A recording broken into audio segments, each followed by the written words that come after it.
I'm Chris, that's Tyler, and today we're going to be reacting to this. Oh, yeah, bro. That was like, you remember when Myles Garrett was fake dribbling between the legs? Hey, but that's not it. We're also going to be reacting to...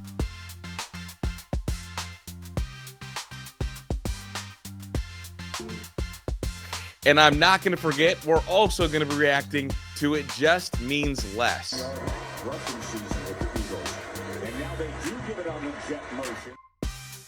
Week 1 is here, dog. And I love college football. Honestly, we started getting back into each other's lives and talking a lot more when it was about college football. And it's like a holiday for me. Saturdays are a holiday. Ohio State tops #1 Texas. So we should have a new #1 in town. And then we're going to do a quick look across the SEC, but we're going to save a lot of that for a later show. Tyler, man, feels good. I don't know how you feel, and I do want to unpack the game, but I never had a doubt in my mind from Thursday to Saturday when the game closed that Ohio State was going to lose that game. I was very confident after we did our preview show, recorded together, that Ohio State was going to win that game. And we got on this, logged in, and you immediately said, this is exactly how I thought it would go. Flowers. Yeah, dude, I think both defenses are really good. Mm-hmm. I think both quarterbacks are exactly who they are. They're just super young and inexperienced quarterbacks going against two of the top 5 defenses in college football. 100%. I mean, this is what we thought. And offensive lines also struggle early.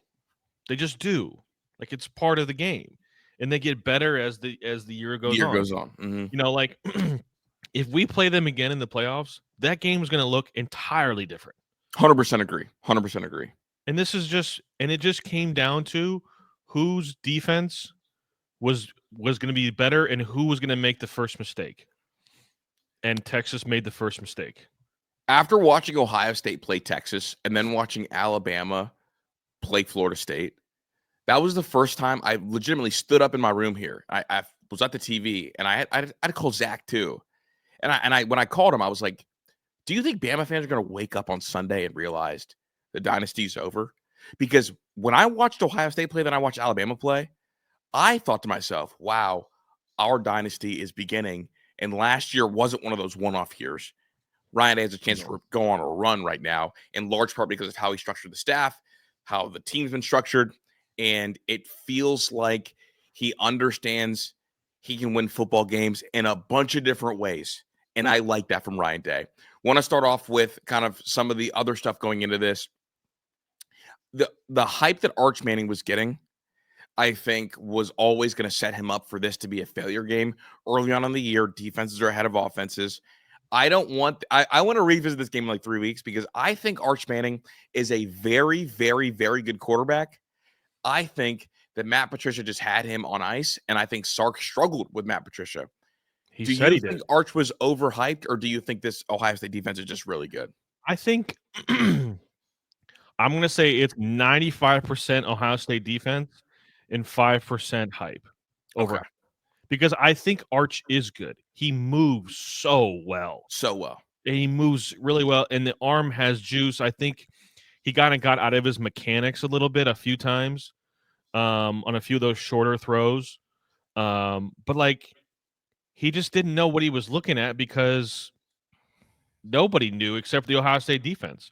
I mean, Sark said the pre-snap to post-snap looked totally different, and they didn't quite know what they were looking at. And that's exactly – we have been saying that this is who Matt Patricia is for months. Feels like years at this point. I know he hasn't been on the team for years, but it's like it feels like years we've been talking about this. This is exactly who Matt Patricia is. They had out there the one play that sticks out of my mind, beside the one that you highlighted there earlier. There was a play where he had Caleb Downs on the line of scrimmage on one end, and then he had Arvell and Sonny on the other end. Lined up on the other side, yeah. He simulated pressure with Caleb Downs. He just stayed at the line and hovered there. He dropped Kenyatta Jackson, and then Arvell and Sonny came off the other edge. And it's like, there's just no way a player of art, like the player has with a little experience as Arch and Julian, couldn't ever see that and process that fast enough. There's just no way. He had Arch Manning in hell. And to be honest with you, he was supposed to. Yeah, but like this is a little crazy, though, because here we go. I'll kind of add further to it. We have seen Sark with time to scheme in a big early matchup in the season against a really, really good coordinator. Because remember, they played Alabama early in the year, and he went out there with Quinn Ewers and had it schemed and dialed up. And now I know all of us have our opinions on Quinn Ewers later on, but look, with time, he really gave it to Nick Saban. So, like, this was just a case of like a real muscle flex for Ryan Day, a real muscle flex for Matt Patricia. And if Ryan Day and Ross Bjork and Ohio State figure out how they want to recruit, we're talking about a coach that may have solved college football. I think Ryan Day solved college football. I think Ryan Day had learned the hardest lesson you could ever learn last November. And I think once he figured out, it's so weird, bro. It's like 10 years ago, Ohio State never lost to Michigan, but couldn't beat anybody else. Right. Now, we're struggling to beat Michigan, but we're beating everybody else. Yeah. Honestly, no, I feel like he kind of called the same. I mean, the game plan was real similar to last year's Michigan game. They're going to lean on the run game, but then they felt like that they couldn't score. But I do want to, I kind of flipped the order. I want to start with our offense. Yeah. Obviously, like first-time play caller, Brian Hartline. I'm going to let you give your grade for him at the end of this segment. But it was him and Julian Sayin with a new offensive line. It looked a little iffy at times. I do feel like, though, the rhythm got shut down early, not because of Ohio State's, I guess, execution. Well, no, I guess it wasn't. It wasn't because Texas stopped them. They got stopped early on in the game and kind of leaned on a running game after they had the several drops to open up the game, because Ryan Day and Brian Hartline showed early that they were going to be really aggressive. And then when that didn't work out, they kind of pivoted to the run game. I like the initial game plan, and I was really impressed with Julian Sayin. I think he checks every box. He checked the boxes really early. It was just the drops kind of honestly, the drops kept this game close. I think Ohio State scores on both those drives if there's not for the drops. Yeah, I definitely think I think two things happen. One, the drops happened, and they also kind of figured out that Texas wasn't going to be able to score against them. Yeah, that was it. Like, it became like a game of don't screw it up. The right. second thing is Ohio State had 9 drives on Saturday. 4 of them started inside their own 10, and 2 of them started inside their own 2. So it's like you have a first-time quarterback, 19-year-old kid. Just don't make the mistake. So it's almost as if almost half their drives were just get 2 first downs, get out of your own end zone, get out of your own shadow, and then play the field position game. Well, that's the NFL. That's the NFL thing. I mean, Bill Belichick talks about it. I mean, you hear a lot of like Shanahan talk about it.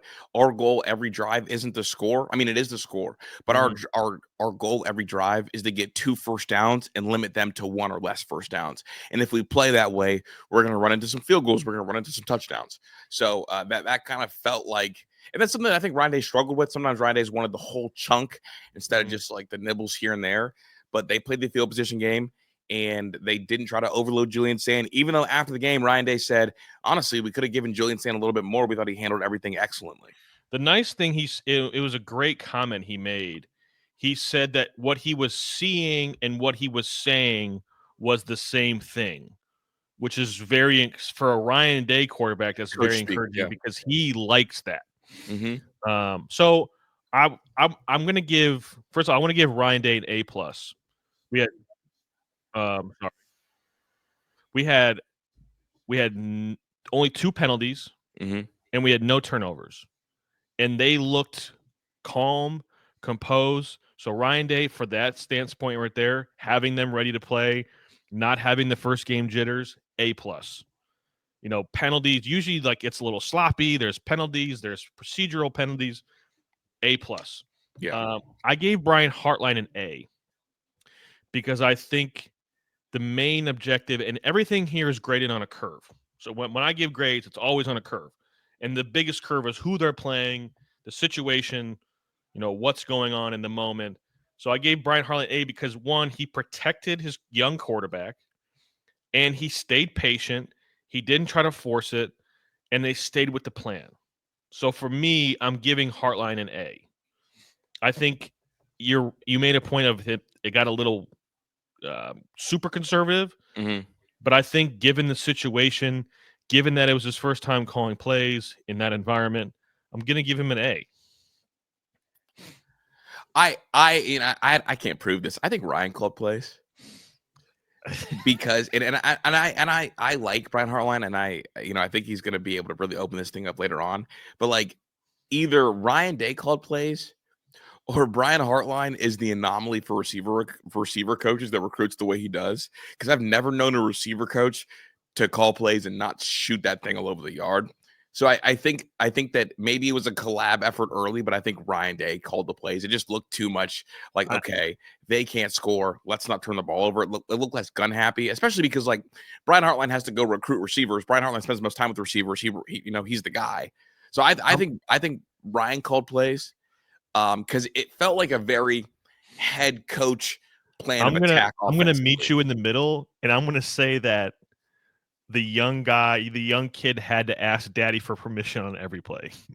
Yeah. Okay. That's fair. I'll meet you in the middle. He had to ask for permission. It just felt too much like a head coach game plan. What I mean by that is we threw the ball early when we thought we were going to have to score a decent amount to win the game. And there were some drops there. And then off of those drops, our defense had Arch Manning very confused. And then all of a sudden, it doesn't become about us scoring. It's about us not making mistakes because they can't score. And we know we can get into one drive and score. So, like, for me, that feels like a head coach plan because it lines up with the exact phrase he said to the media that he said to Julian Sayin. You know what that phrase was? Just win, baby. Just win, baby. That was a just win, baby game plan. And that game plan comes from a head coach, not a receiver coach. Just my opinion. Obviously, I have nothing on it. I'll talk to Zach probably. Tomorrow. I think we're going to find out in the next 3 to 4 weeks. But I think ultimately this was about, one, winning the game. Yeah. And two, protecting your young quarterback and making him feel like he can do this. And Julian Sayin has to feel super high confident right now. There's no way he can't feel like, wow, I can do this. Yeah, he feels good, and he went out. So like he went out afterwards, so he's feeling good. Yeah, Sayin's feeling good. So on that front, now I will say, were you bugged a little bit by some of the jitters from Jeremiah Smith? Here we go. Question: did you think Fox Sports was trying to like paint a narrative with Jeremiah Smith there early in the game? That's how I felt when I was watching it. The Fox broadcast is so bad, man. Watching the night game. The LSU Clemson game, the sound, the production, it just is not even close, man. Mm-hmm. And it's just like, if Max Clare would have caught that ball, Jeremiah would have done nothing. He wouldn't have reacted at all. And so he was just mad that his guy dropped the ball. Yeah, he was just mad that the play didn't go his way. Like, that's it. Yeah. And like I was like, okay, like they're doing a lot. I get it, it's Jeremiah Smith, but then I was like, oh, yeah, this is narrative painting because Wingo went 3 drives without a target, and we didn't hear about it until he got his first target. Yeah. Right? That wasn't his first target when on the screen. Oh, the screen. I thought it was his second target when Germaine was in his pocket and picked it off. Yeah, Germaine's so good. I like him at number 7 too. It feels a little Teddy Ginn to me, just like just because of the number. But yeah, like they were doing all this with Jeremiah Smith, but not doing all this with Ryan Wingo, which I thought was fascinating. I was really bummed by the Max Clare drop because that can't happen, right? Like Max Clare, you paid a lot of money. That was you are supposed to be the security blanket, and Julian Sayin, his timing was right, and he threw you a dot right there. You got to come down with that. You just have to. Yeah. I thought the pass catchers were the worst unit on the field, which makes me feel good because it'll probably never, ever happen again. No, that's like a game where like Aaron Judge and Juan Soto go 0 for 8 and you still win. Like, okay. Yeah, it's just, incredible. You'll take it. I think Jeremiah was super amped up for this game. No, it was the gloves, bro. He had to switch gloves, and then he didn't drop anything after he switched gloves. I mean, he dropped his first pass last year. I just think he did. It is what it is. I'm like the least worried you could ever be. I keep thinking about the throw that Julian made to Brandon Ennis where he layered that ball. Man, a dot. I gave Julian Sayin an A. Yeah, I mean, he did everything. That was the most ridiculous throw of the day. That throw and the throw when he was flushed out of the end zone and threw it to Carnel Tate. Yeah, like those two throws were like dotted dots, like just fantastic throws. Obviously, Brandon Ennis didn't catch one. Like I said, the pass catches will be better. Julian, he made the right reads, he made the right throws, he was accurate, and to be honest with you, he was a little tougher than I thought. He stood in there. He got out of the pocket. He took some hits. He did what he needed to do. Yeah, I mean, on the second part, I'm still waiting and see mode. I mean, he dropped back 28 times and had 2 pressures. Oh, I know. O-line did fantastic, and that's awesome. Like you understand there. So I'm glad he didn't get to take a hit though. I'm glad he took no hits because obviously you want to keep him clean. And the fact the O-line 2 pressures on 28 snaps. And they've got Colin Simmons and Hill, who are supposed to be the guys. Yeah. Is fantastic for this offensive line unit. I gave the O-line an A-. I thought the interior O-line struggled blocking a little bit to get occasionally. But like Phillip Daniels and Austin Sierveld, like, wow, what a performance. I mean, Colin Simmons was nowhere to be found. Nowhere to be found. I mean, he got planted by Kazmarek, and he got planted by Carnel Tate. I don't love the rotating of Tegra and Ethan. I'm kind of wanting them to just kind of pick one. I don't stay there. Yeah, I don't, because both of them I don't think either one of them played particularly fantastic. I mean, it's hard to tell on TV copy. There's a lot of things. I'll know more. Zach's doing a bourbon and ball here. Not a bourbon and ball. A coach's phone room, I think today or tomorrow. But it was just one of those things where it just didn't feel like there was the interior push on the run blocking. Yeah, I mean, our running game, we averaged I think 2 or 3 yards per carry, maybe 2.6 yards per carry. I don't want to include the Julian Sayin ones in there, but CJ Donaldson averaged 3.5, and James Peoples averaged only 2 yards a carry. The long on the ground was 8 yards. Peoples had a 6-yarder. Donaldson had an 8-yarder. So obviously the run blocking was not there, but I'm glad the pass blocking was there because that is again going to be the number 1 or number 1 through 3 D line in America. I think they did exactly what we needed them to do. The running backs, I gave the running backs a B-. You were a little higher on. I just didn't see a lot of burst, but I also think, again, they went with, and I think James Peoples did have a nice run. CJ Donaldson just kept falling forward, and that's what they wanted. It was the just win baby game plan. Give me my 2 yards and fall forward. Give me my 2 yards and fall forward. Do not set me backwards because we're trying to play field position, and we also can't afford a fumble. And CJ Donaldson's played a ton of football because this Texas offense can't get going, and I'm not going to give them anything to get going. Right. No doubt. I think it was fantastic. I think they did exactly. They just needed to win this game. We said it on Saturday morning. Just win the game. Mm-hmm. It doesn't matter what it looks like. Nobody cares what it looks like. Just win the game, because that was the most important thing.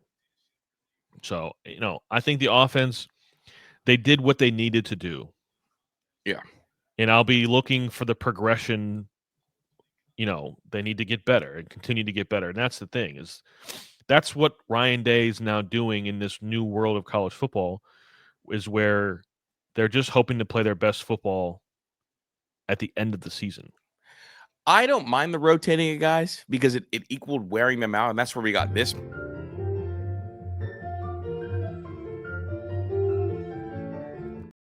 Really treated that boy like a sled. Like a sled, right? And it got someone else in there. Like this O-line, and the best thing about that clip is it's not side to side. It's straight downhill. I don't remember seeing any zone running game. It's no stretch. We're just gonna get downhill. Yeah, we're gonna get downhill. Oh, it was great. The running, awesome. The running play calling. I loved it. I loved it. So it was awesome. It was really awesome. No, I agree. I do want to talk about this that we played earlier. The combination of Arvell Reese and Matt Patricia might make him the most valuable defender on this team, not Nate Caleb Downs. And I think at times you're going to feel his presence more than Caleb Downs because he can literally do everything.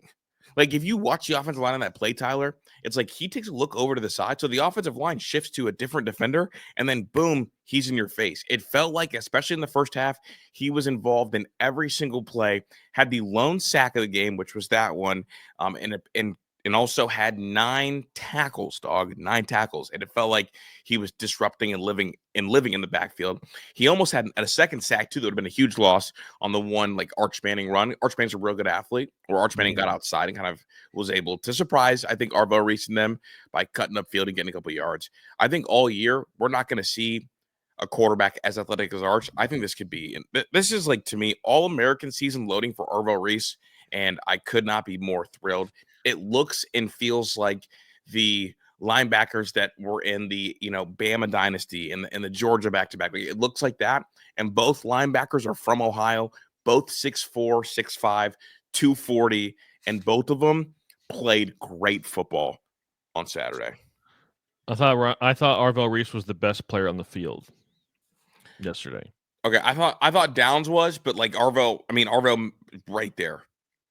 I just think Arvell he just made a bunch of just massive plays, and he was always there. I mean, I thought he was the best player in the field in the first half. And he just lives around the ball. Yeah, and he's always around the ball. I told you, I said, I feel like I'm watching Ryan Shazier. Yeah. That's what I feel like I was watching. With dreads, though. Well, dreads are an instant power boost. It's always been that way. It's like the story of Samson. It's really real. But anyway, Arvell Reese, again, bro, he's a monster, dude. Like, he's going to be a household name. Yeah. I think he's the best linebacker on the team. I thought he should have played more last year. There's, no physical limitations. And, you could tell the small detail things he's picking up. Like, that look away, Tyler. Like, I know it's just a small thing. But that look away, that's something that they teach. That's wild. It's incredible. So the fact that you're getting a big, freaky athlete with that much attention to detail, and he's able to kind of shoot in there, shed a block, get to it. Like, I'm talking All-American, man. I'm talking like Harold Perkins. I'm talking Parsons. I'm talking like Abdul Carter. Like that's he's cut from that cloth. And I've kind of held off on saying that because I don't want to be unfair to the kid. But after seeing what I saw from him, the way that Matt Patricia uses him, and then what I heard from Ted Ginn Sr. about him, oh my God. You very rarely see one and done linebackers. I think we're watching a one and done linebacker right now. And so I'm going to cherish every single defensive snap, especially when I see stuff like that. Yeah, I give the linebackers an A+. I thought Sonny and Arvell played outstanding. I think they played nearly perfect. I think they impacted the game as much as any two linebackers can. And they're going to be a problem for everybody. I mean, an absolute problem for everybody. I don't know. They controlled the middle of the field. They controlled the line of scrimmage. They flew to the ball. They're always around the ball. I think at the end of the year, we're going to be saying that this is a top 2 linebacking crew in the country. Yeah. I mean, they combined for Arvell and Sonny Styles combined for 13 tackles. If you want to throw in CJ Hicks in there as well, obviously he's kind of cut from that same cloth. It's up to 16 tackles. And it should have been 17. CJ Hicks almost had the sack at the end, but Arch Manning is so strong to throw that ball. But we're talking about those 3 guys, all the freak linebackers from Ohio. Huge impact game 1, man. And here we go. Matt Patricia, the evil genius. I mean, I knew, dude, when they cut to him early and the beard was all the way back and the pencil was back behind the ears, I'm over here eyes blinking, he's about to go solve. You hit one of these, you're like, whoa. I'm like, he's about to solve Texas. Literally that pencil right there and that beard, he locked himself in a room and just solved Texas overnight. Popped up out of the room, no one had seen him. Honestly, if he would have come with those little spec glasses out there too, to have the do the zoom in and out, like you're in a sci-fi movie, we're talking about really an evil genius. I mean, when I saw 3 defensive linemen standing up, I'm like, oh my God. Because remember, that's the thing with Larry Johnson. With Larry Johnson, it's like, well, he wants the down lineman.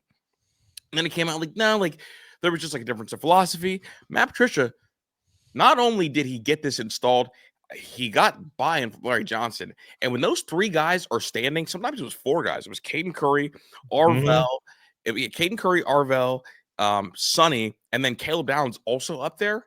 Like you're looking and like, shit, if I'm Arch Manning, my mechanics would have broke down too. I don't know where I'm going to get hit from. And there's nothing worse than getting hit from somewhere you don't expect to get hit from. Nothing worse. It just goes to show you, I think Larry Johnson got some unwarranted hate. And I think, yeah, for sure. I mean, it's very obvious that they are like Larry Johnson is very capable of working with somebody. I mean, it was the first week, and we saw 4 defensive linemen standing up. Yeah. Unless Larry wanted to get rid of the "I'm hard to work for" tag, and he was like, "Hey, I want you to stand him up so we could shut up this Jim Knowles thing." And, but it's also like the conversations about Matt Patricia being hard to play for and hard to work with. I mean, it's just like I stopped entertaining those. I mean, the whole conversation about Matt Patricia is one of the weirdest, insane things I've ever seen. I've just never seen somebody who called defensive plays 3 times in the biggest game in the history of the biggest game you could play in football. It is the biggest game you could ever play in football. He did it 3 times and he won 3 times.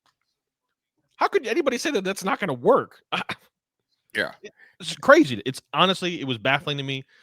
And, Matty P, he also got an A+, by the way. I didn't say that, but I didn't think I needed to. A given. It's funny because the same things that were told to us about Chip Kelly now he's hard to play for was almost the exact same things told to us about Matt Patricia.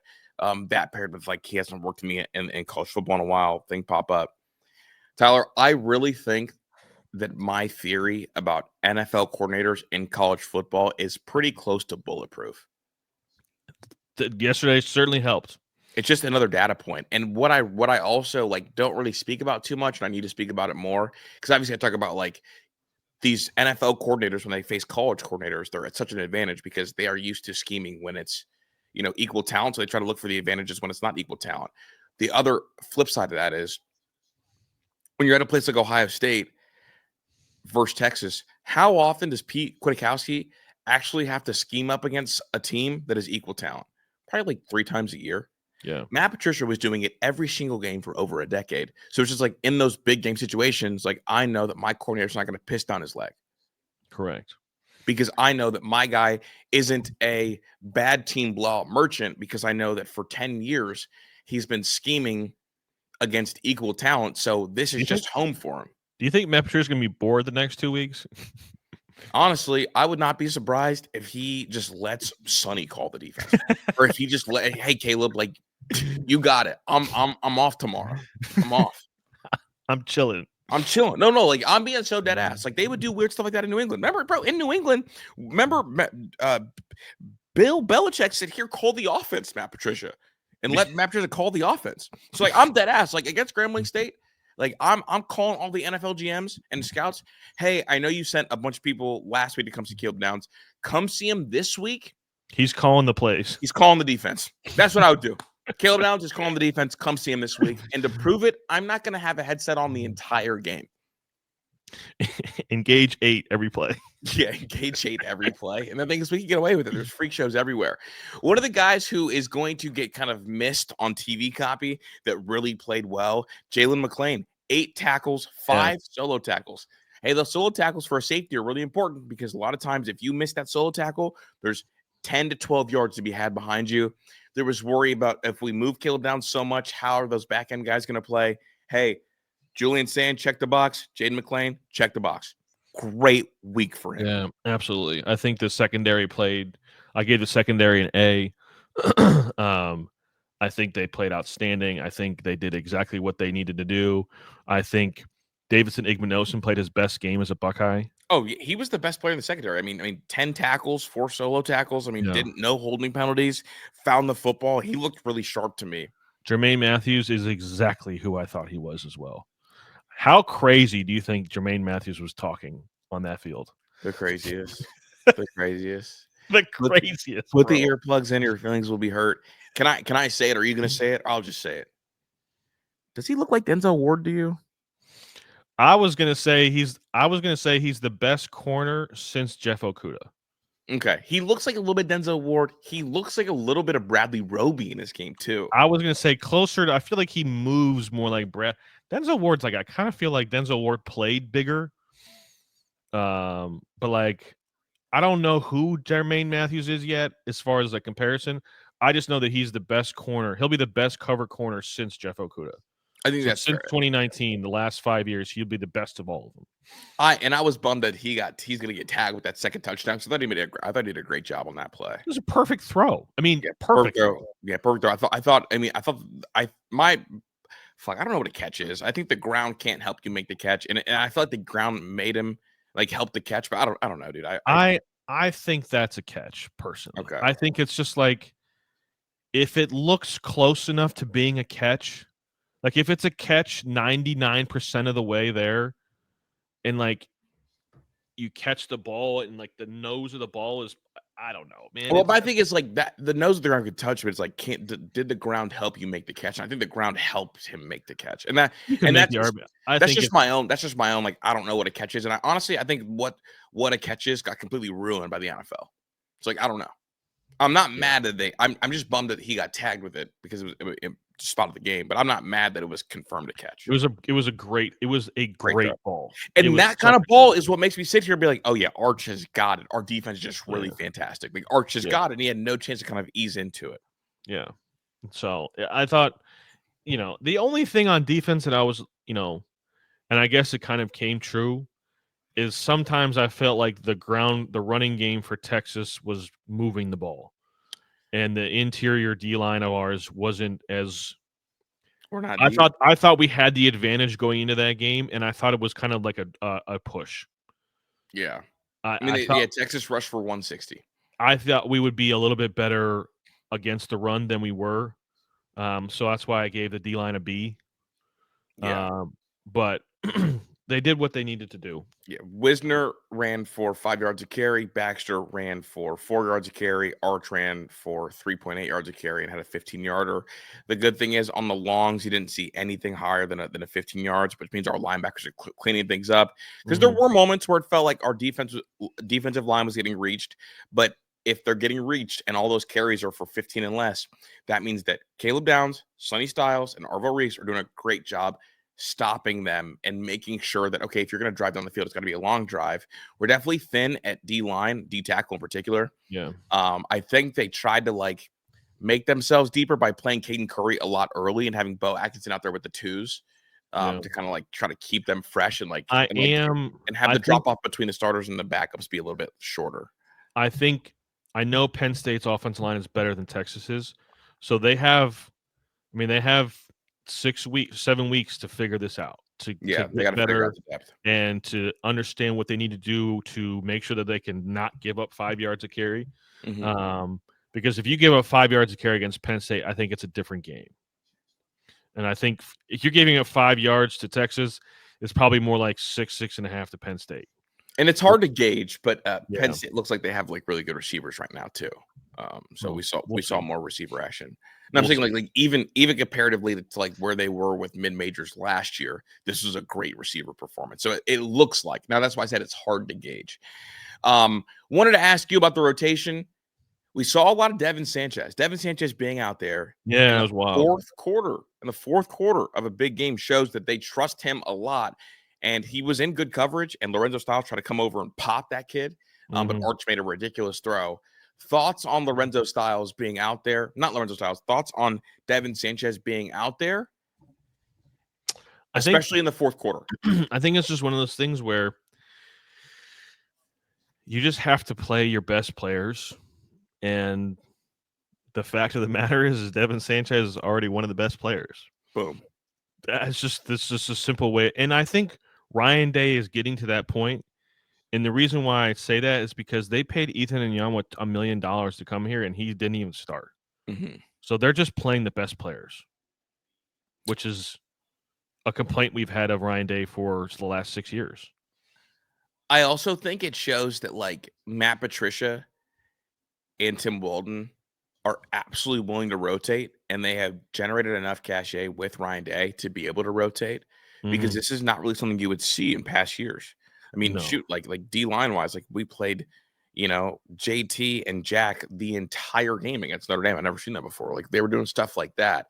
But it's like to play this freshman in a big moment, that means that Patricia and Walton, both guys who were NFL defensive coordinators, had enough cachet. And it's important because Jim Knowles said last year that beginning of the year, he said he needs to get guys in early to kind of project towards the end of the year in case we need them. He failed to do that.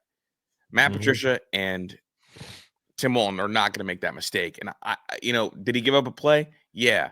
But him being out there in that big game against Texas means the stock was already high priced. It's going to be even higher priced because they think he's that good. Buy more. So I'm excited.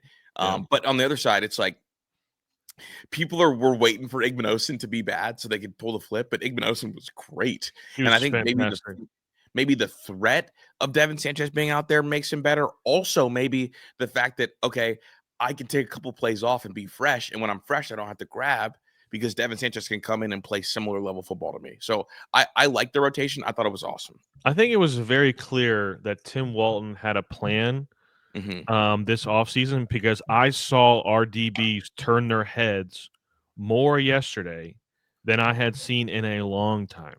Yep.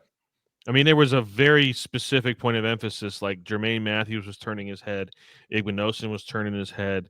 They were just trying to make plays on the ball, which is what their job is to do. So I think we got the pick, almost got 2. I think the message sent to the rest of the college football world was like, damn, they're good again. No, not just good. I will argue this is the most dangerous I think an Ohio State team has been because this is going to be the best defense that Ryan Day's fielded since 2019.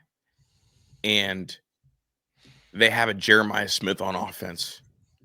And they can win with or without him.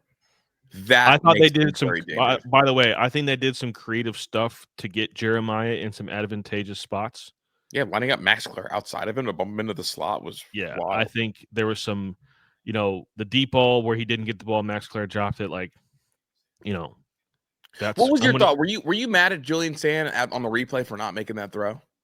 I mean, no, yes and no. It's like I'm not mad at all. Well, here's the thing. Here's the thing is like the reason why you can be a little bit like, I really wish you would have done that is because like anytime 4 is single covered, just throw him the ball. I don't even care what the route is. I don't care where he's going. If he's one-on-one, you throw him the ball. It is irrelevant what route it is, what the situation is. Just throw him the ball because it's just not going to happen very much. I would agree, but my belief is you have to earn the right to throw a go ball on 4th and 1. You have to earn that right. And I don't think Julian Sayin has earned the right. In the first quarter, a go ball on 4th and 1. It was the first drive. Exactly. You do that when you have a quarterback that's feeling a rhythm. You know when CJ Stroud did that? After a year of cementing that I am a ball placement specialist, and then against Utah, it was 4th and 1, and I took a shot to Marv. I'm not going to lie. The play looked like it was designed to go to Max Clare, and he executed it. The throw was there, made the throw. If it was 3rd and 1, okay. I'm just saying, bro, if he makes that throw to Jeremiah, you are ready to lie your ass off. I'm already ready to lie. But yeah, no, you're right. On the flip side, I think you have to earn that throw. And here we go. I don't think Ryan Day, in fact, I don't even think it's fair for Ryan Day to get mad at him because what does Ryan Day always preach? Take care of the ball. Take the simple stuff when it's right there for you. No, that's what I'm saying. Like, I'm not mad at Julian Sayin at all. I'm not even saying I'm mad. I'm just like, I really wish you would have thrown that ball because, like, that's to me, it's just a simple rule. If 4 is single covered, I don't care what down it is, distance, time, what planet you're playing on. Playing on a different planet. If 4 is single covered, throw him the football. Period. End of story. Yeah, no, that's fair. In a normal world, it should be. But it's like, this, dude. When the heart rate's up a little bit, that deep ball, you don't know where that bitch is about to land. But you know what? He got a really good chance to go get it. Okay, that's fair. That's fair. I'm not mad at it. I think if it was third quarter on, I think he does make that throw. But I think first quarter, it's like, well, look, I'm a Ryan Day quarterback. Let me just take what's there for me. And if Max Clark catches it, that cut never ever happens. We should also give Carnel Tate his flowers for going up and making that play on that ball. Mm-hmm. I mean, how many teams is Carnel Tate the wide receiver one on? All of them. I think there's only one team where he's not. Who? What team? Alabama. I think Ryan Williams is pretty good. I think he's the one in Alabama. I think Ryan Williams is pretty good, but Ryan Williams is pretty good. But Alabama needs a lot of help, boy. But Ryan Williams is not the personality or attitude you should want as your number one, and he also isn't dynamic in all three phases. Carnel Tate's a better blocker, a better route runner, and can play all three receiver spots without it being a. All right, man. I was just trying to be like. No, I'm lying, bro. We just beat number one Texas, dog. I don't give a shit about Ryan Williams. I don't give a damn about Ryan Williams. Ryan Williams receiving. I don't give a piss about nothing. I don't give a piss about 5 catches and 30 yards when you were getting the doors blown off and you guys had to air it out against Florida State. I don't care. I don't. Side note, how much would somebody have to pay you to be Kaylin DeBoer today? My brother, if I'm Kaylin DeBoer, are you packing your bags? Yeah, why not? Honey, get the boxes. Yeah, get the boxes out. I'm calling to see if Michigan wants me. I'm going back to Washington. What you mean? Yeah, fuck out of here. Like, absolutely not. So, I do think though, like to me, yesterday was the official moment where Ryan Day has one box left to check. That's it. One box. Mm-hmm. And as soon as he checks that box, it's cooked for everybody. Yeah. It's cooked. What's the Amon Shumpert line? Amon Shumpert said he was playing Golden State, and he said he looked over and said something to Steph Curry, and Steph Curry looked back at him, and he said, that was the moment I knew he was about to rape the league. That's like that. That's the territory. Excuse my language. That's the territory we're heading towards. And how often, Tyler, do you get to win a natty and have an enormous chip on your shoulder still? Yeah. Yeah, no doubt. I'm really looking forward to just seeing how this team progresses. I'm so fascinated. Like, I'm even excited to watch them play Grambling State. Me too. Just to see the progression, and I would like to see them I want to see Julian spin it a little bit, but I also want to make sure that they're not playing in the second half because they don't need to. I want to see a fun track beat from our receivers. And I want to see like guys like Brent Hernandez get a couple catches and like kind of make some things shake. Yeah. Like I want to see the pass catchers kind of like have fun and show us the track meet. Yeah. And I also like week 2, like seeing the young kids. Yeah. So do you want to go around the round or no? Around where? Like around the rest of college football? Or oh yeah, I just want to play this, dude, because this is my favorite rushing season with the Eagles. And now they do give it on the jet motion. Alabama fans woke up this morning and had to look in the mirror and say the dynasty's dead. They had to, because what happened yesterday was bizarre. I called Tyler because here we go, like 13.5-point favorites, like this, that. When you watch a game, sometimes you see an early season, you see like teams up big over or up a little bit over other teams. Like, okay, that's not going to hold. I was watching the FSU game and I'm like, oh my God, FSU was bigger, faster, stronger up front, and their defense looks like a Nick Saban defense, and the old Nick Saban defense looks like the Washington defense. Dog. Is Bama cooked or is Florida State good? Thoughts? I think Bama is cooked. Let's just say that they get better throughout the year. Alabama gets better. And this was just, really bad timing. Depending on how you feel about Auburn, Alabama has 6 more games that are losable. Yeah. This team's not going to the playoffs. There's no way. They have 6 more losable games. You're trying to tell me they're going to go 5-1 in those games? No shot, dude. I just don't believe it. They were talking about all disrespect will be addressed. I thought this team was back. They got the highest blue chip ratio in the sport. They got to look in the mirror and figure out what they want to do here. And they got to look in the mirror and figure out, do we run with one of the young quarterbacks and just cut this thing loose. I don't even know if it was like they just got bullied at the line of scrimmage. And when have you ever seen an Alabama team get bullied at the line of scrimmage like that? I mean, this was worse than anything last year to me. Yeah, way worse. And I think like last year, like honestly, like maybe Milroe was too big of a scapegoat because last year, like you could look at Alabama and think, okay, like it's just all Jalen Milroe's fault. Now they have a quarterback that that the head coach picked, and it's like maybe Jalen was too easy to blame because the quarterback play yesterday wasn't that great. I mean, they dropped back 43 times, Tyler, and only threw for 254 yards, 2 touchdowns, no picks, but it just wasn't there. And then they gave up to Thomas Castellanos 78 yards on the ground. Have you ever seen somebody talk the craziest big cash shit ever and then back it up like that?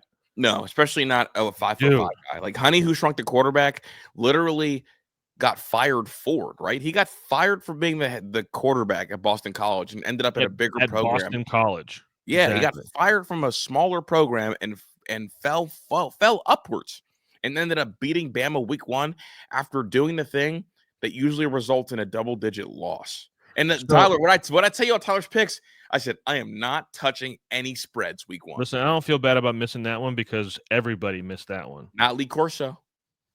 Shout out to the GOAT, which, by the way, I want to mention that Ohio State did such a great job of managing that whole thing, and it was awesome. So did Fox, I think, too. I didn't watch Fox. I didn't turn Fox on whatsoever. I was not giving that fucking clown any attention. None. Not in my house. Fox cut to the pick. I know, but I just wasn't turning that on. Like just kudos them for cutting to him making the pick instead of continuing their show. Having 107,000 people erupt when he said, "Let me put on my first love," was chills, bro. That was sick. But speaking of Florida State, if they can beat Miami at home, there's a really good chance they will go to Clemson undefeated. In all of this, who's your favorite who's your overreaction favorite in the ACC? I still think it's Clemson. Okay. They lost yesterday to LSU. I want to talk about that game before we get out of here, but I still think it's Clemson. I gotta wait and see on Mike Norvell. Last year bothered the shit out of me. What if he's the Deion Waiters of coaches? He's either really good or really bad. Yeah. No in between. I mean, Florida State they play Miami at home, at Clemson, and at Florida. So they have technically 3 losable games the remaining now. They could still go to the ACC championship game even if they lose to Clemson. Mm-hmm. So, that'll be interesting to see. I thought Castellanos was impressive. I thought he was electric, man, to watch. He was electric. Absolutely. So, it was great. I have one of my boys is a Florida State fan. He went to school there. And he had a great day yesterday. So, speaking of Clemson and if LSU is going to play defense like that, that is a problem. They are going to be an issue for a lot of teams in the SEC if that's how they're going to play defense. Yeah, they looked really good, man. That's why I think Harold Perkins and is it Witt? Witt Weeks. Witt Weeks. Those 2 linebackers, I think Sonny and Arvell are competing against those 2 because Harold Perkins that guy's a savage. Yeah, he's a monster, man. He's a monster. He's just so different. It just seems like the secondary was playing with their hair on fire for LSU, and they tackled well, and Garrett Nussmeier did just enough to win that game. But they shut Clemson out in the second half, and LSU scored points in every quarter except for the first. It just feels like Dabo Swinney will never let Garrett Riley just have the keys to the car. Yeah, that's one of my assignments this week is making sure I figure out what's going on over there, who's calling plays, because it just doesn't feel like Garrett Riley has the keys. And I don't want to put all the blame on Dabo Swinney, but it's just hard for me not to. I mean, Dabo Swinney is James Franklin with a little bit more luck. That's what I said. He's James Franklin that ran into Trevor Lawrence. And Deshaun Watson. Yeah, which I don't know who ran into who there, but neither here nor there. I mean, if you had to pick, who's your top 3 teams in the SEC going after this week? Georgia 1, Texas 2, LSU 3. Yeah, what's disappointing is I thought this was going to be a year that Georgia was going to come back to the crowd, come back to the field, just because their schedule, not even because I think they're not as good. It's just the schedule they have is just really brutal. But I think they're going to walk to the SEC title game again. I think they're going to walk right to it. That's fun. I hope so. I hope they play Texas there. I'm a huge Texas fan now. Just so you know. Yeah. No. I just nobody had a worse week than the SEC. And Paul Feinbaum, dude.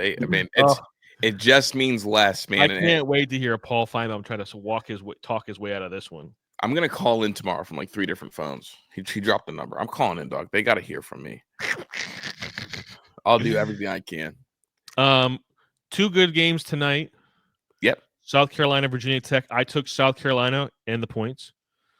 I think Lenore Sellers is the real thing, and I think their defense is really good, so I think they're going to win by 10. And then we have Notre Dame and Miami, which I am really excited for. Thrilled. I'm ready to troll them too.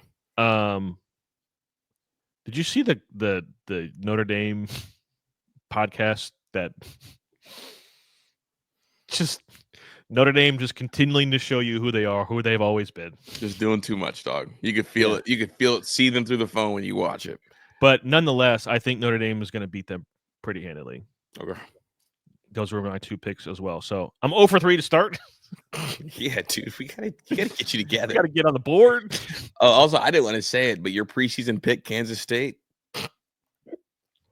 Did I pick Kansas? I didn't pick Kansas State. I picked Arizona State to win the Pac-12 or win the Big 12. Oh, you were just. I just remember you talking about Kansas. They lost again. Oh, they lost? I thought they came back and won. No, they won. They came back and won. I thought they lost. Yeah, they came back and won 38-35 against the FCS school. Yeah, against a bad school. I just saw they were down. I just thought they lost. Yeah, no, they came back and won. But that's funny.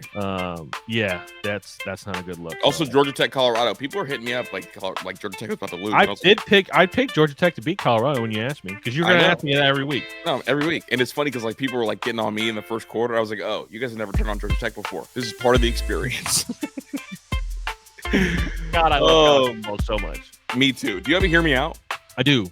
I think wrapping gifts is entirely unnecessary and overrated. Oh, 100% agree.